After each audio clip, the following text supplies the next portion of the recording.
But गमस नहीं दिख रही है मुझे।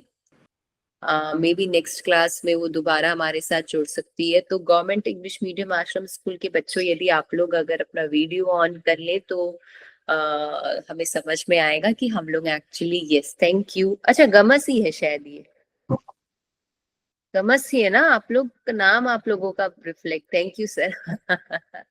ओके, आज हमारे साथ एक और स्कूल भी जुड़ी है, गवर्नमेंट आश्रम स्कूल। ये कहाँ की है? मरे गांव की है। बच्चा, अगर आप लोग भी अपना वीडियो ऑन कर ले तो हम लोग भी आप लोग तमस के साथ आज जुड़ पाएंगे। तो हम लोग जल्दी से क्विकली हम एक बार रिकैप करते हैं, रिवाइज करते हैं। और जब तक, ताकि हमारे जो नए स्टूडेंट्स हैं, Sangeeta ma'am, I think I am not allowed to share my screen, this is what it is showing. So kindly make me co-host so that I can share my screen.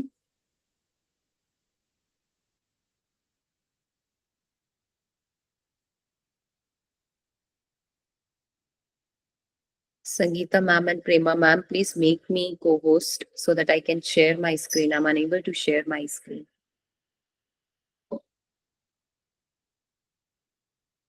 Okay, तो सुल्तानपुर आश्रम school भी हमारे साथ जुड़ गया है।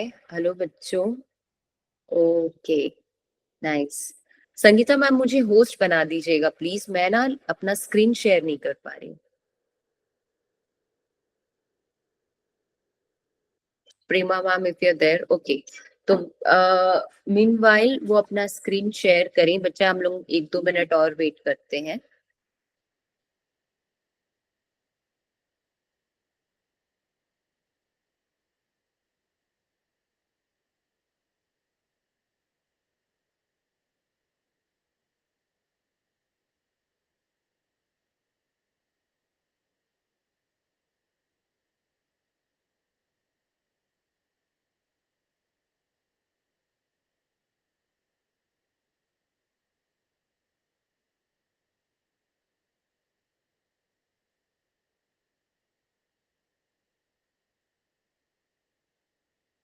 तो मैंने उनको लिखा है एंड वी विल वेट। तो कुछ सुल्तानपुर आश्रम स्कूल जो है हमारे साथ जुड़ा है, और गवर्नमेंट इंग्लिश मीडियम आश्रम स्कूल जो नए बच्चे जुड़े हैं, आप यदि कुछ बोलना चाहते हैं कुछ आज क्लास के बारे में या कुछ अपने बारे में। मेरे ख्याल से जो गवर्नमेंट स्कूल ये है मरेगांव, वो क्या हमारे साथ पहली बार जुड़ रहा है या पहले भी जुड़ा है?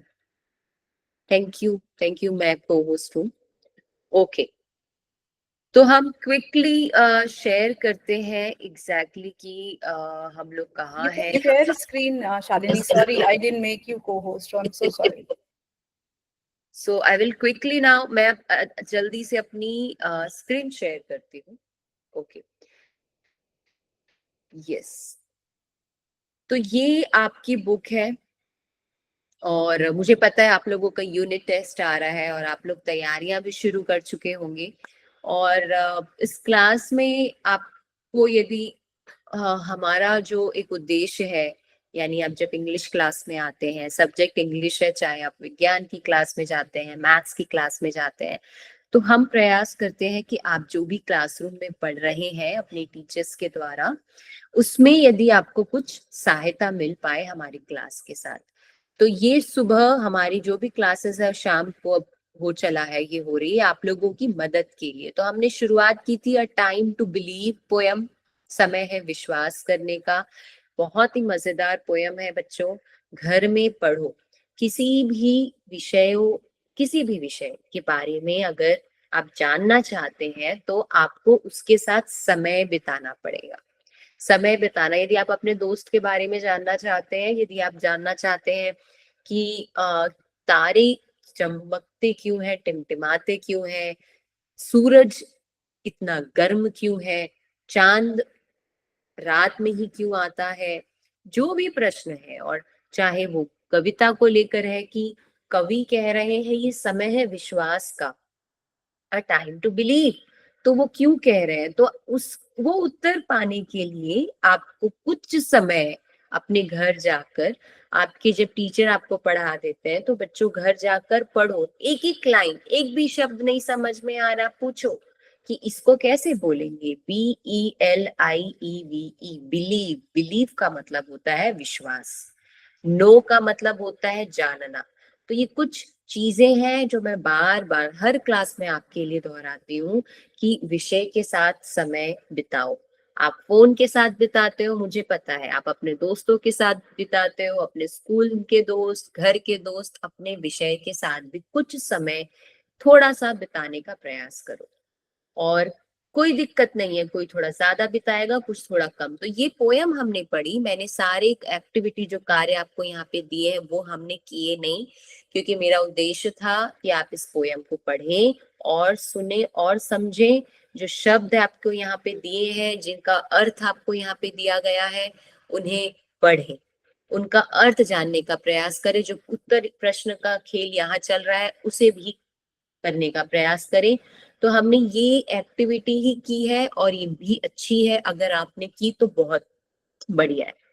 ये आप अपने स्कूल के टीचर्स की मदद के साथ कर सकते हैं, और अगर कुछ मदद चाहिए होगा बच्चों को, टीचर्स को, तो जरूर मुझे बताइएगा। आपके हमारा व्हाट्सएप ग्रुप भी है जहाँ टीचर्स इस चीज को पूछ सकते हैं कि मैम ये मदद चाहिए। इसकी वर्कशीट भी ग्रुप में डाल दी जाएगी, अगर आपको नए प्रश्न चाहिए तो आप वो वर्कशीट जरूर करें, बच्चे और टीचर्स भी उनको बच्चों से करवा सकते हैं। हर एक चैप्टर की एक वर्कशीट गई है। वैसे ही हमने ये चैप्टर शुरू किया आपका डिक विटिंगटन एंड हिज कैट। तो ये जो महाशय है ये हमारे देश नहीं दूसरे देश के व्यक्ति हैं, इसीलिए इनका नाम डिक विटिंगटन है। हमने अपने आसपास ऐसा नाम तो अभी तक सुना नहीं है, अपने देश, अपने गांव, अपने शहर में। और एंड हिज कैट का मतलब उसकी बिल्ली। तो ये कहानी उसके इर्द गिर्द घूम रही है जो हमने पढ़ा। वो कैसे गांव का रहने वाला था और उसको एक लालच हुआ कि लंदन की सड़कें गोल्ड से बनी है, और वो चले जाता है और उसे वहां बहुत परेशानियां होती है। फिर उसको एक व्यक्ति मिलता है, फिट्जवारन, मिस्टर फिट्जवारन, जो एक व्यवसायी है, पैसे वाला है, और वो कहता है ठीक है आप हमारे किचन में काम करो, बर्तन धो, और फिर उसको खाना देता है और काम देता है, जिसके कारण उसको एक रहने की जगह मिलती है, सोने की जगह मिलती है। लेकिन जो पहली तकलीफ होती है, उसको सोने में दिक्कत होती है स्लिप में, जो आपके पेज नंबर 7वें की सबसे पहला पैराग्राफ जो है, सेकंड पैराग्राफ, उसकी दूसरी जो वाक्य है कि उसको सोने में दिक्कत होता है। एटिक, ये क्या होता है, इसका भी अर्थ दिया है, एक छोटा सा कमरा छत की ओर। विदेश में आप देखोगे ना तो सिर्फ छत में भी ऊपर ऊपर ऐसे कमरे बने हुए रहते थे लकड़ी से, वो वहां पे उसको सोने की सुविधा दी गई थी। अब वो सोता तो था, लेकिन वहां पे क्या होता था, वहां पे भी क्या प्रॉब्लम था। अब वो प्रॉब्लम, वो समस्या देखो आपकी इधर इस लाइन में दी गई है, तो ये आपको पढ़ने से पता चलेगा। He slept in a inn was a overrun by rats and mice. Rat का मतलब चूहा, माइस का मतलब चूहिया। ये इनके द्वारा, या कहूँ ओवररन मतलब यहाँ पे कूद छलांग मचाते थे चूहा और चूहिया। और जब रात हुआ करती थी, एट का मतलब नाइट, पर एट मतलब पर, मतलब अगर मैं बोल रही हूँ कि आपकी पुस्तक कहाँ रखी है, टेबल के ऊपर रखी है, तो आप बोलोगे कि my book is at the table, table के ऊपर, एट।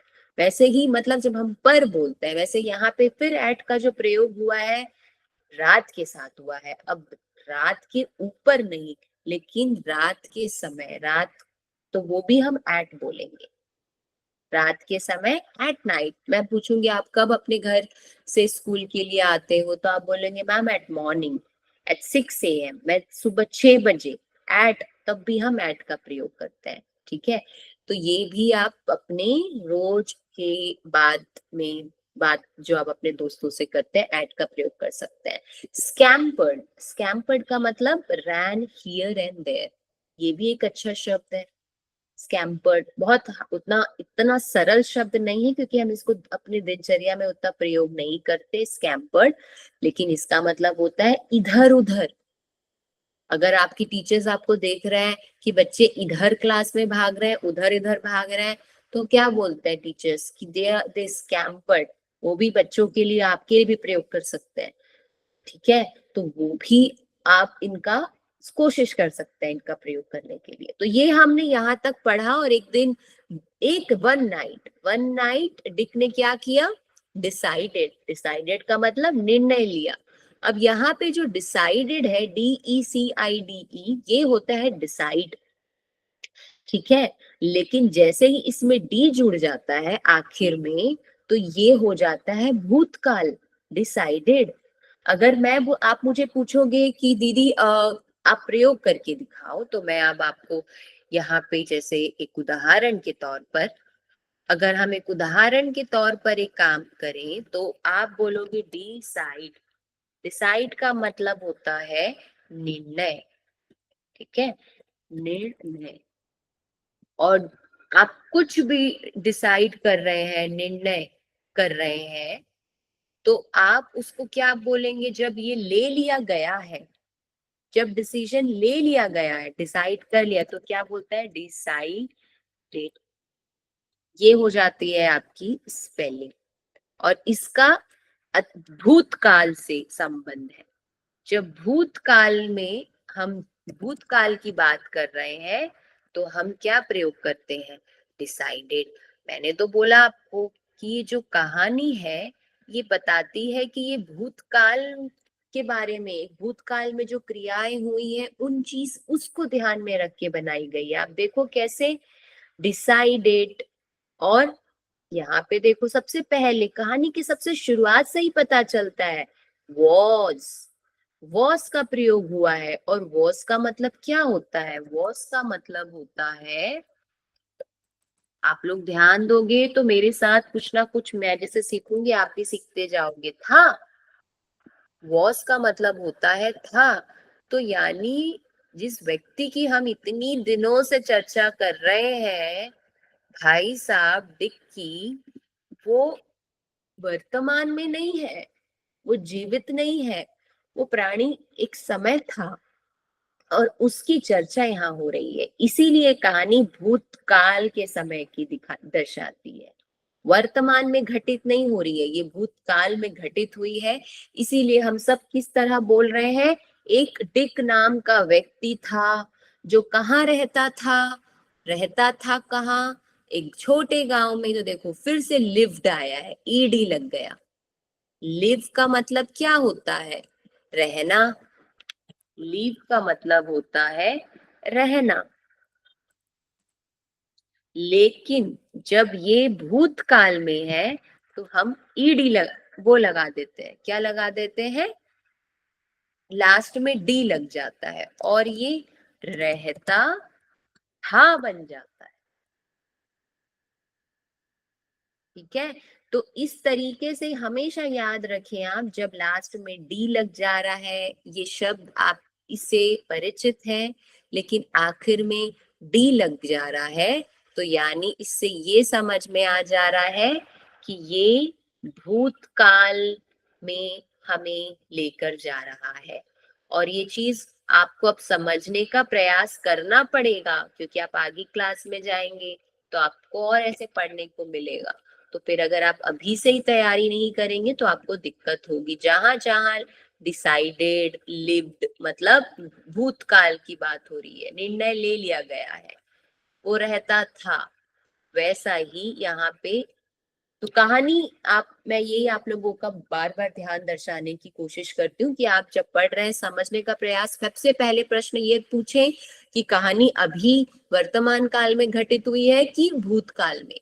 जैसा आप ये स्पष्ट हो जाएंगे, आप समझ जाएंगे। अच्छा, यहाँ पे फिर डी लग गया, वंडर्ड। वंडर्ड मतलब घूमना। वंडर का मतलब होता है इधर उधर घूमना। लेकिन जब फिर से ईडी लग गया, मतलब भूतकाल, वो यहाँ वहां घूम रहा था लग गया। वंडर मतलब होता है घूमना, WANDR, वंडर, घूमना। लेकिन जब इसको आप WANDERED लगा देते हैं, वंडर्ड, तो ये बन जा रहा था घूम रहा। हाँ, तो यहाँ पे था लग जाता है, फिर वही भूतकाल में हमें कहानी लेकर चले गई। जैसे यहाँ लिव्ड रहता था, तो इस चीज को तो पहचानना किस तरीके से हम पहचानते हैं कि जो भी हम पढ़ रहे हैं ये कहानी वर्तमान में है इसका, या भूतकाल में है जब हम देखते हैं डी लग रहा हो, जब हम देखते हैं वॉज वॉज वॉज का प्रयोग हो रहा है, था इज नहीं। तो ये सब चीजें आपको मदद करती है कहानी की समय की स्थिति को पहचानने में, साथ ही अंग्रेजी की जरूरत चीजों को समझने में कि क्यों यहाँ पे लिव्ड है, क्यों यहाँ पे लिव है, क्यों यहाँ पे डिसाइड है और क्यों यहाँ पे डिसाइडेड है। तो ये कहानी की कुछ महत्वपूर्ण बातें जो आपको कहानी पढ़ते पढ़ते हमेशा याद रखनी है। अब मैं आज मेरा प्रयास ये है कि हम कहानी को अब आगे बढ़ाएं, ताकि आज हम आपकी कहानी खत्म कर लें। और हमने जहां तक ये जाना कि वो एक बिल्ली तो लेकर आ गया था, बिल्ली तो लेकर आ गया था इस रैट और माइस से बचने के लिए, चूहा और चूहिया, और बिल्ली ने अधिक समय नहीं लिया, in no time at all, in time समय, नो कम समय में, ज्यादा समय नहीं लगा। जो कैट थी, द कैट चेस्ड मतलब away all the rats and mice, chased मतलब सभी चूहा चूहिया को भगा दी, पीछे पड़ पड़ के। जैसे हम क्या बोलते हैं, हमारे पीछे यदि कोई पड़ने लगता है तो क्या होता है, आप अगर मेरे पीछे कोई गाड़ी पड़ गई है तो मैं उस रास्ते से ही निकल जाऊंगी ताकि वो गाड़ी मेरे पीछा ना करे, ठीक है। वैसा ही जब कोई चूहा चूहिया के पीछे दौड़ता है, चाहे वो बिल्ली हो, तो वो भी अपना रास्ता बदल लेते हैं, वो भी अपना घर बदल लेते हैं। अरे ये तो मेरे पीछे पड़ गई है, ये तो हमें यहाँ पे रहने नहीं दे रही है, तो वो अपना रास्ता बदल लेते हैं। वैसा ही कैट उनके पीछे पड़ गई और रैट्स और माइस को आखिरकार वो जगह छोड़नी पड़ी और शांति पूर्वक वहां पे जो हमारा हीरो है वो सो पाया। अभी भी लेकिन समस्या खत्म नहीं हुई थी, तो अब हम पढ़ने वाले हैं आपकी इस कहानी का 7वें पेज से यहाँ से, जो मैंने आप लोगों के लिए पहले से एक बार हाईलाइट किया है कि वन नाइट डिसाइडेड वाला। तो ये अब पुस्तक में है, अब मैं इसे लेकर जा रही हूँ अपने दूसरे स्क्रीन में, ताकि वहां पे कुछ और भी जरूरी जानकारी आपको साथ में दिखे।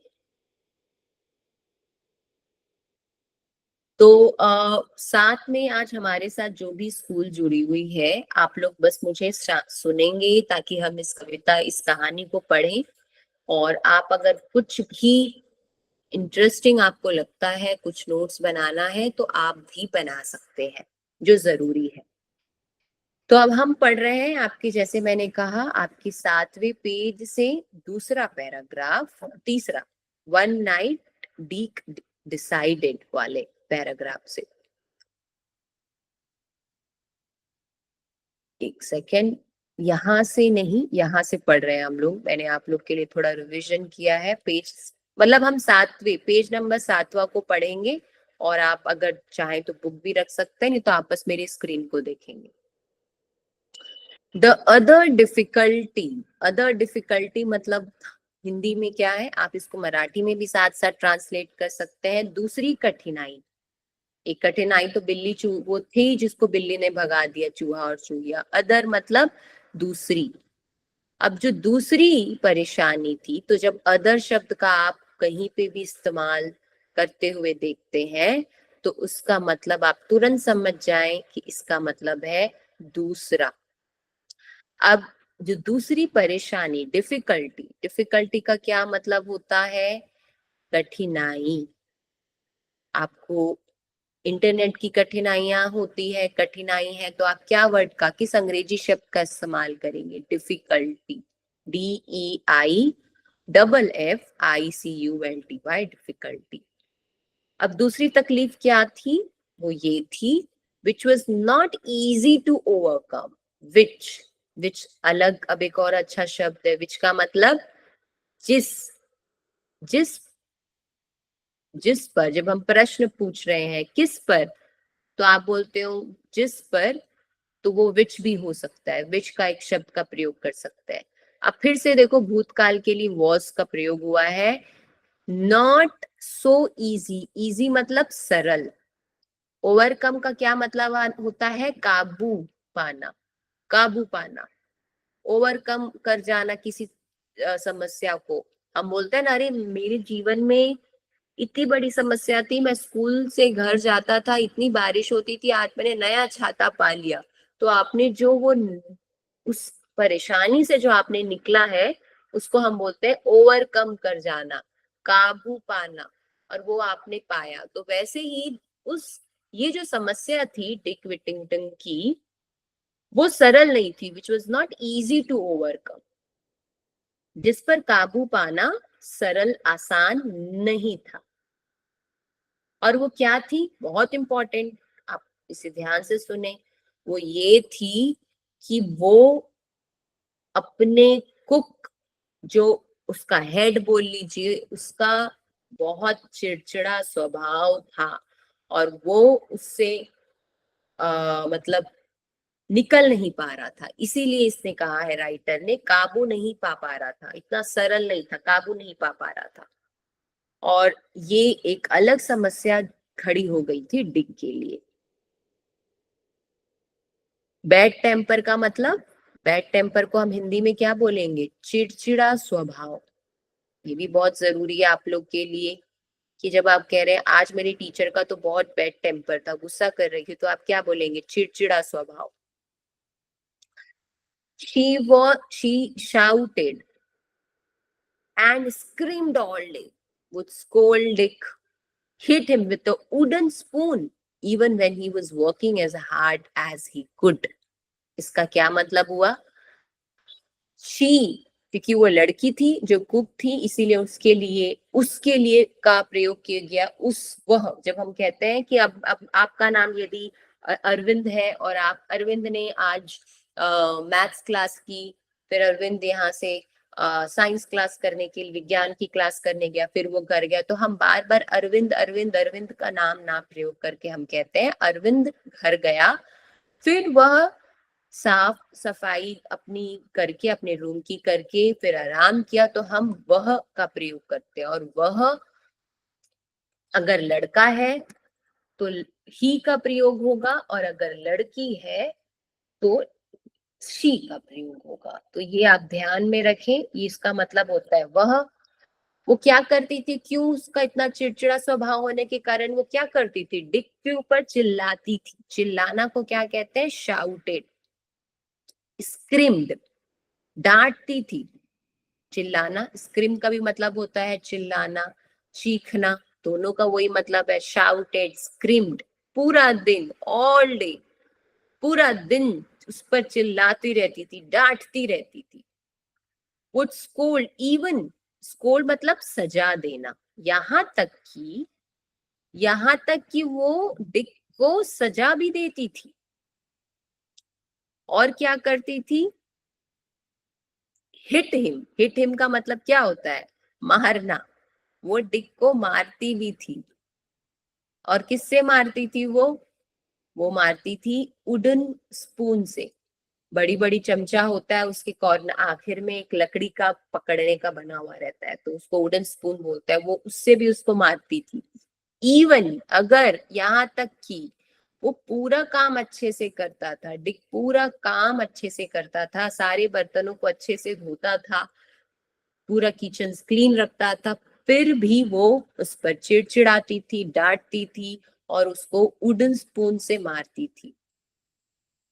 तब भी का मतलब क्या होता है अंग्रेजी में, इवन। ये याद रखें, ये भी बहुत इंपॉर्टेंट शब्द है।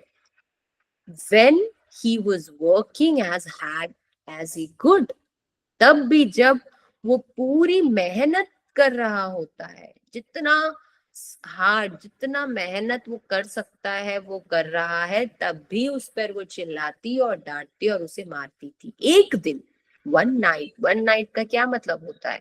बहुत ही इंटरेस्टिंग शब्द है, एक रात, क्योंकि डे नहीं लिखा है, रात लिखा है। तो एक रात क्या हुआ? डिक डिसाइडेड, निर्णय किया, जिसे भी हमने शब्द पहले पढ़ा था, डिसाइड का मतलब होता है निर्णय करना, निर्णय करना, निर्णय। और जब वो कर लिया है तो डिसाइडेड, आई हैव डिसाइडेड जब हम बोलते हैं ना, मैंने तो निर्णय कर लिया है, वैसे। He could stand it no more, उसका मतलब डिक ने फैसला किया, फैसला किया, फैसला, डिसाइडेड, क्योंकि ये ले चुका है फैसला, इसीलिए किया, भूतकाल में ये घटित हुआ है क्रिया। क्या किया? कि अब और बर्दाश्त नहीं कर सकता, he could not stand it anymore, अब वो बर्दाश्त नहीं कर रहा था, अब उसके सहने की सीमा से पार हो चुका था वो।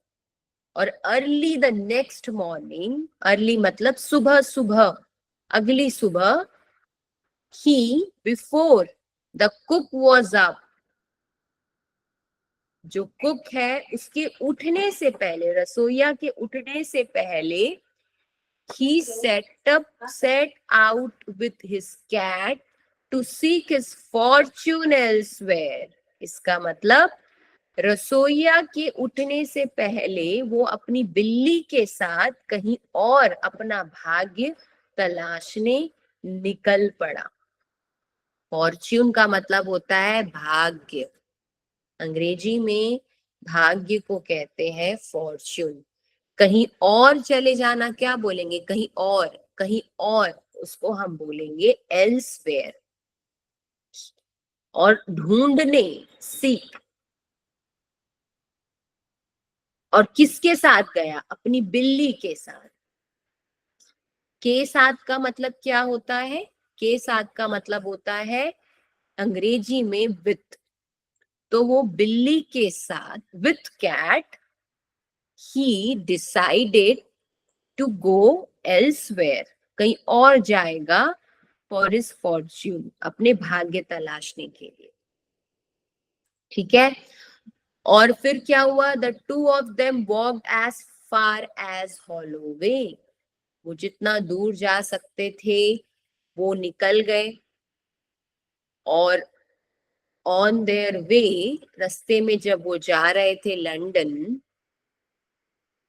ऑन देयर वे, यहाँ पे आपका जो सेंटेंस है, on their way out of London, वो लंदन से बाहर जा रहे थे, आउट ऑफ लंदन। देन फिर डिक एक पत्थर के ऊपर आराम करने के लिए बैठ गया। Sat down on a stone to rest. It was the 1st of November, नवंबर 1 तारीख थी।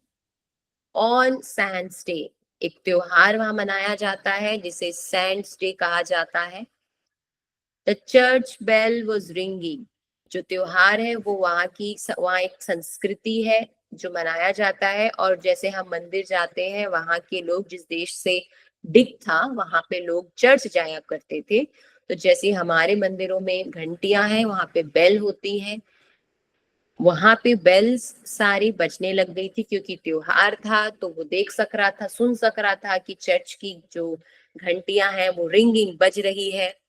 डिक बैठा था तो वो सुनने लगा। और वो क्या सुनता है? उसको ऐसा लगा, इट सिम्ड, सिम्ड मतलब लगना, कि दे वर रिंगिंग आउट अ मैसेज। जो चर्च की घंटियां जो थी, जब वो बजने लगी तो उसको ऐसा लगा, सिम्ड अलग एक बढ़िया शब्द है, इसको भी आप नोट कर सकते हैं। सिम्ड, उसको ऐसा लगा कि जो घंटियां बज रही हैं वो रिंगिंग, वो बज रही हैं एक संदेश देने के लिए। संदेश, out, ringing out a message, वो एक मैसेज दे रही है। और किसके लिए? उसके लिए, डिक के लिए वो एक मैसेज दे रही हो। मैं हिंदी में क्या लिखा है पढ़ देती हूँ। डिक बैठकर सुन रहा था, ऐसा लग रहा था जैसे वे उसके लिए एक संदेश सुना रही या दे रही हो। और वो क्या संदेश था जो वो उसे लगा कि वो घंटियां जो बज रही है चर्च में वो उसे दे रही है? वो मैसेज था टर्न अगेन विटिंगटन।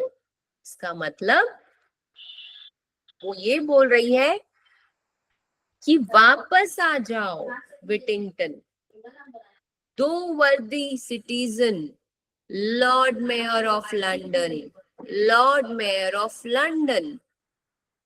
इसका मतलब वापस आ जाओ। वो घंटी क्या कह रही है? वो कह रही है आपको वापस आ जाओ। ये योग्य नागरिक लंदन के लॉर्ड मेयर है। वो उन व्यक्ति के लिए कह रही है जिसके घर में वो रुका हुआ था कि वापस आ जाओ, वो एक अच्छे नागरिक है लंदन के। लेकिन डिक ने क्या कहा? लंदन के लॉर्ड मेयर?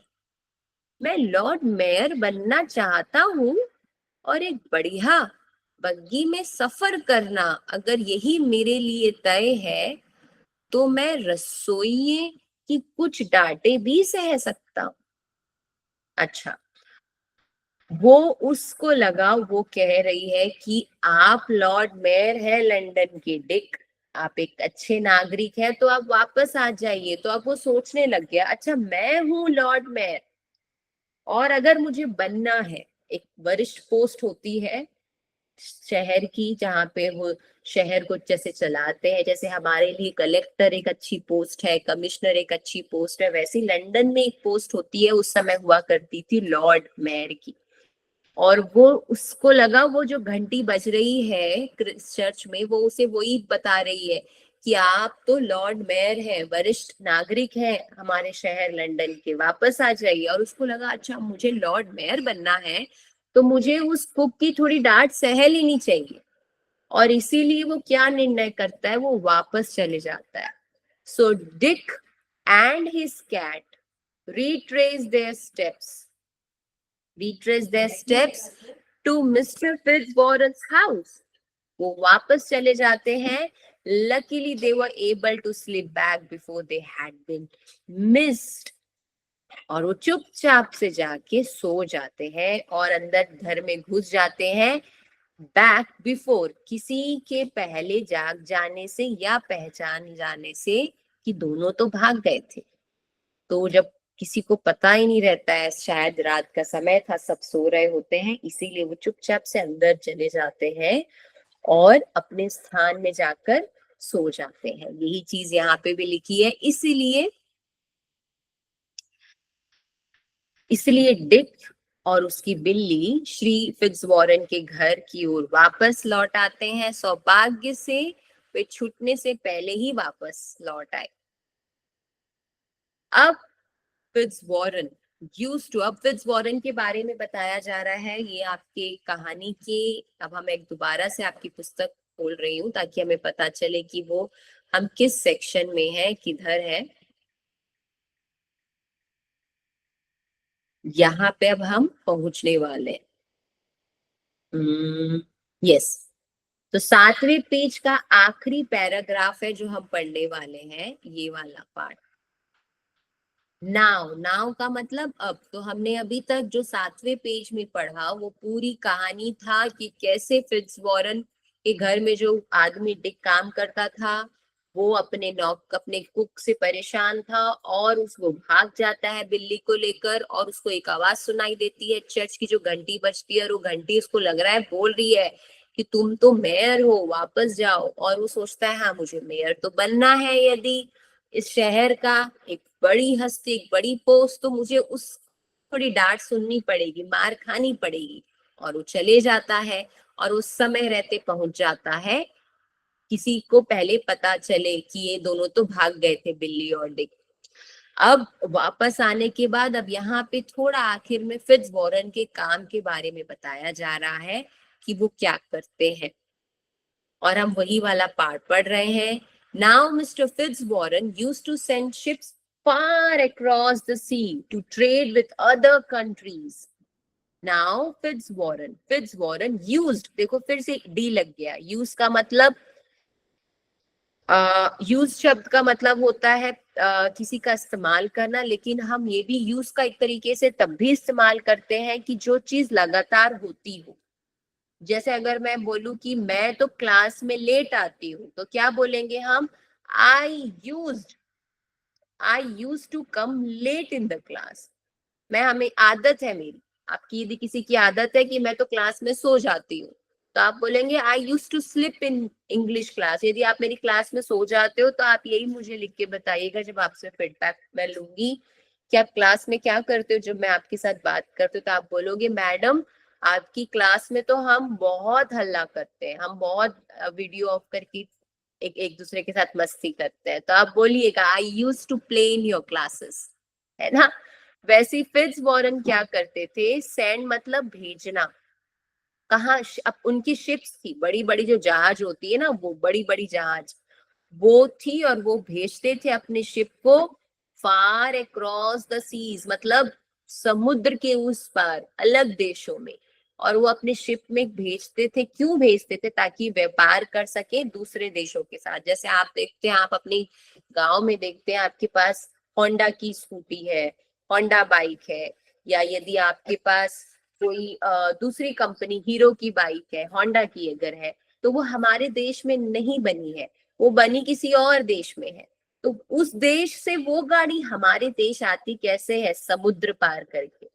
समुद्र में जो बड़ी बड़ी जहाजें होती है ना, उसमें वो लोड की जाती है वो गाड़ियां, और फिर वो वहां से हमारे शहर, हमारे देश के तट किनारों पर आती है। तो उसको कहते हैं पोर्ट। और एक पोर्ट आपके राज्य महाराष्ट्र में भी है। महाराष्ट्र में आप यदि जानने का कोशिश करेंगे तो आप अपने टीचर्स गूगल करके पूछ सकते हैं कि कैसे महाराष्ट्र में जो पोर्ट है वहां पे कहाँ पे हमारे दूसरे देश से सामान आते हैं और वो अनलोड किए जाते हैं, वहां से निकाले। वही वही काम फिट्जवॉरन का था। फिट्जवॉरन की शिप थी, बड़ी बड़ी जहाजें थी जो वो सामान को लोड करके दूसरे देश भेजा करते थे। He would load a ship with goods. Load करते थे, लोड मतलब भरना अपनी शिप को। विथ मतलब, विथ का मतलब हिंदी में क्या होता है? के साथ, ठीक है। अब वो अपना, अपनी जो जहाज था, अब उनका जो जहाज था, यस, वो गुड्स के साथ भेजते थे, गुड्स के साथ। और कैप्टन को, for the captain and ship crew to sail, अब वो अपने जहाज में कैप्टन को बैठाते थे और उनके साथ क्रू होते थे, जैसे साथी लोग, जो दूर दूर जाके उस सामान को उतार के बेचेंगे। और जब उसका जो पैसा इकट्ठा होता था वो वापस लेकर आते थे और फिट्जवॉरन को देते थे। तो ये काम था फिट्जवॉरन का। तो ये कहानी इतनी तक जो है, मुझे लगता है आप लोग को समझ आ जानी चाहिए। गवर्नमेंट आश्रम स्कूल जो भी आज हमारे साथ जुड़े हैं, तो बच्चों ये कहानी जो है आपकी पुस्तक की, फिट्जवॉरन की, पूरी 7वें पेज तक, यहाँ पे जो हमने खत्म की यहाँ पे ये है। और आखिर का जो हमारा 2 पेज है, अब हम उस एरिया में जा रहे हैं। और आज हम प्रयास करेंगे मैं ये वाला पेज आप लोग के साथ साझा करूं, आप लोग पढ़ो। और क्योंकि अगर आप कहानी समझ जाएंगे तो आप जो उत्तर है, प्रश्न उत्तर है यहाँ पे, वो आराम से कर लेंगे, वो दिक्कत नहीं। तो सबसे जरूरी है कहानी को समझना, इसीलिए आप सुनो मेरी कहानी जो मैं आप लोग की बुक में है और आपके लिए पढ़ रही हूँ। अब हम पेज नंबर 8वें पेज में है, और 8वें पेज की कहानी शुरू होती है। मैं जल्दी से आप लोग के लिए करती हूँ क्योंकि मैं थोड़ा स्लो जाती हूँ, क्योंकि आप लोग के लिए मैं प्रयास करती हूँ कि आप कुछ अच्छे अच्छे अंग्रेजी शब्द को सुने, और जब आप पढ़े तो आपको समझ में आएगा कि अच्छा ये शब्द का मतलब तो ये बताया गया था, तो इसका ये मतलब है। तो जब आप अकेले पढ़ रहे हैं, सबसे अच्छी पढ़ाई होती है जब आप अकेले पढ़ते हैं। सबसे पहली, सबसे अच्छी पढ़ाई। फिर आप अपने दोस्तों के साथ, अपने टीचर्स, जिसके साथ भी आप पढ़े, लेकिन सबसे अच्छी पढ़ाई, किसी भी विषय को समझना है तो उस विषय के साथ आप अकेले एकांत में समय बिताएं। अब हम चलते हैं आगे। फिर क्या हुआ? एक दिन, अभी तो फिट्जवॉरन के बारे में पता चल गया कि वो व्यापारी है। एक दिन, one day, he called his house hold together. जितने भी कर्मचारी उनके घर में थे उनको बुलाया, फिट्जवॉरन इकट्ठा किया कि आ जाओ, एक मीटिंग है, सब लोग आओ। और उसने क्या बोला, I am sending a ship to the African coast. उसने बोला मैं अपनी शिप, सेंडिंग मतलब भेज रहा हूं, भेज रहा, भेज रहा हूं।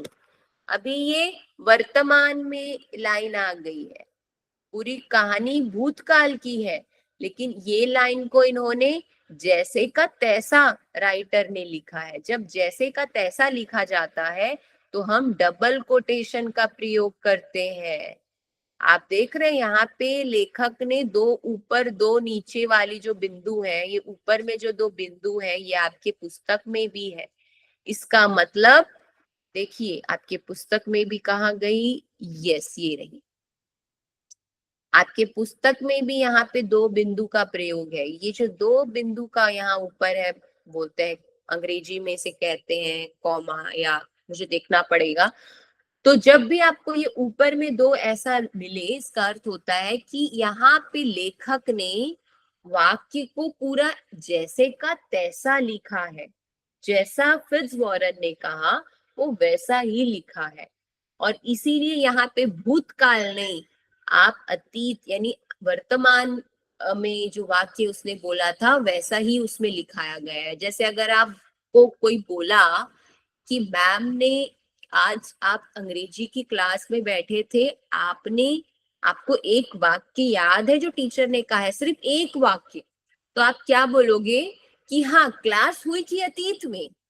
आप जब अपने घर जाओगे तो क्लास तो हो चुकी, वैसी पूरी कहानी हो चुकी, लेकिन जैसे कि तैसी लाइन आप बताओगे कि हाँ मैम ने बोला था कि सबसे अच्छी पढ़ाई है जब हम एकांत में अपनी पुस्तक के साथ बैठते हैं, तो आप उसको डबल कोटेशन में डालोगे कि जो भी वाक्य भी मैंने बोला, सबसे अच्छी पढ़ाई है एकांत में पुस्तक के साथ करना, ये वाक्य को डबल, ये जैसे का तैसा आपने लिखा है, आपने कुछ भी शब्द इधर से उधर नहीं बदला, इसीलिए राइटर ने इसको डबल कोटेशन में डाला है। और जैसे उसने बोला I am sending a ship, मैं भेज रहा हूं एक शिप, कहाँ भेज रहा हूं, टू द अफ्रीकन कोस्ट।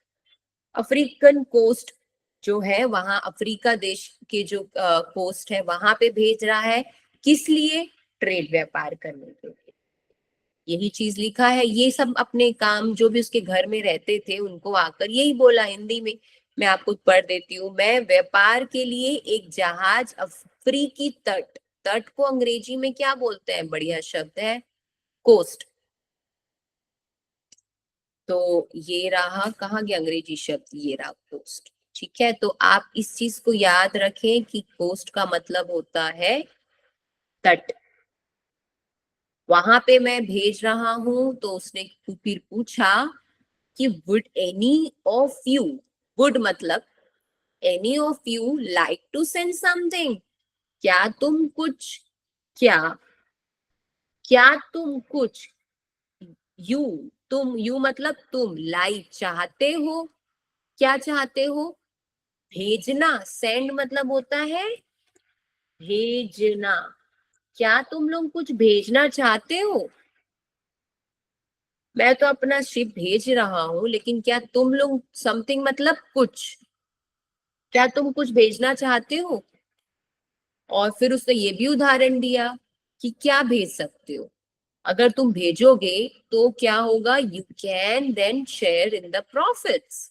उसने ये बोला कि अगर तुम्हारे द्वारा यदि जो सामान भेजा जा रहा है उसमें फायदा होता है, हमको कोई खरीद लेता है, तो मैं तुम्हें उसका फायदा, जो पैसा हुआ है वो मैं तुमको भी दूंगा। सभी, तो फिर इसने क्या बोला, क्या तुम में से अपना कुछ इस पर भेजना चाहता है इस जहाज में, अगर यात्रा सफल रही तो तुम मुनाफे में हिस्सा ले सकते हो। फिर सभी ने क्या बोला, सभी ने कुछ ना कुछ बनाया, क्योंकि वो खाने के में काम करते थे किचन में, तो किसी ने कुछ ना कुछ बनाया। एंड सिवाय डिक के, डिक ने कुछ नहीं बनाया, जिसने पास देने के लिए कुछ नहीं था, और डिक के पास कुछ भी नहीं था देने के लिए। फिर उसका मालिक उससे क्या पूछता है, क्या तुम्हारे पास अपना कुछ नहीं है डिक? फिट्जवॉरन ने पूछा। मिस्टर फिट्जवॉरन ने विनम्रता से पूछा और डिक ने जवाब दिया, सिर्फ मेरी बिल्ली। तो यहाँ पे अंग्रेजी में लिखा है, have you nothing of your own Dick?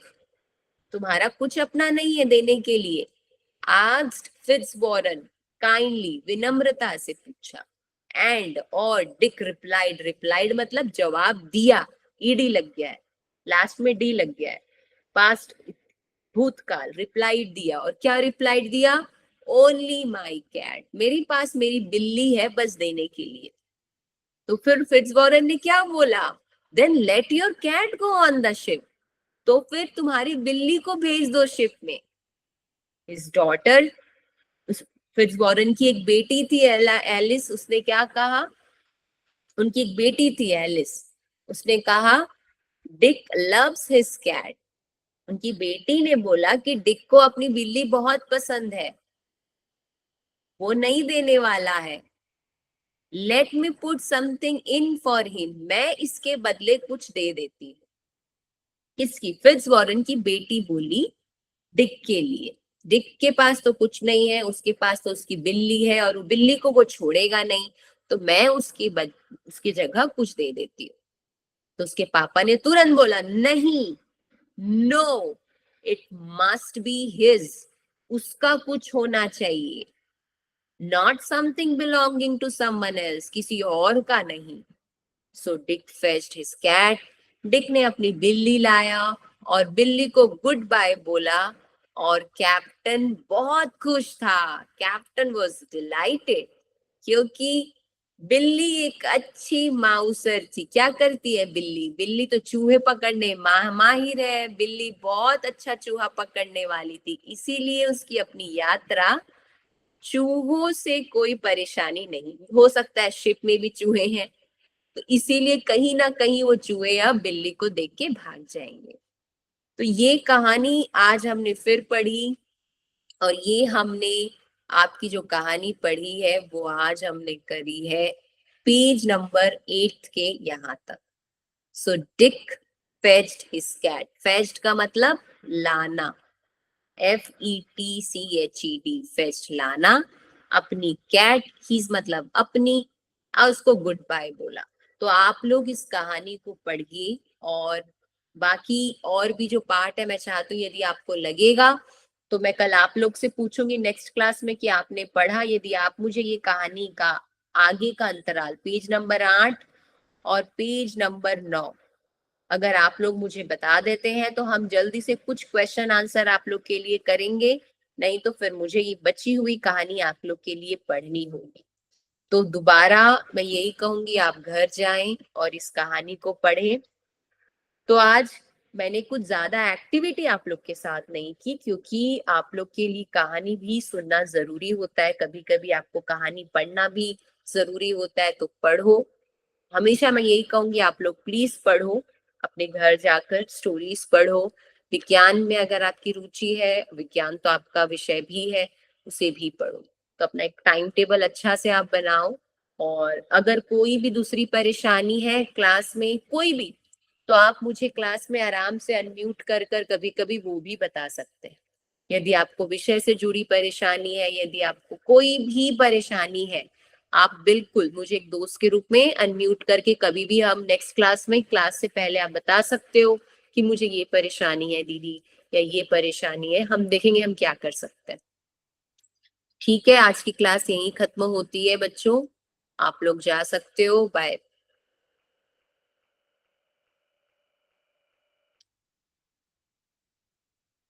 तो मम्मी की बात कर रहे हैं।